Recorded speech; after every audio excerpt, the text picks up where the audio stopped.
زندہ رہنا چاہتے ہیں، زندگی چاہتے ہیں، میں آپ کو ایک طریقہ بتا رہا ہوں۔ زندہ رہنے کے لیے کسی کی ضرورت نہ بنے۔ کیوں؟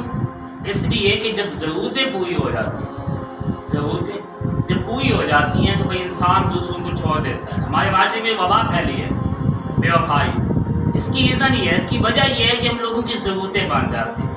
پھر ہماری خوش فہمی ہوتی ہے کہ ہم بڑے خوش ہیں، بڑے مزے سے ہیں، جبکہ جب اس کی ضرورت پوری ہوتی ہے تو پھر ہمیں چھوڑ دیتا ہے، جدائی ہو جاتی ہے، پھر ہم روتے ہیں، بے وفائی کا دوسروں پہ بڑا الزام ڈالتے ہیں۔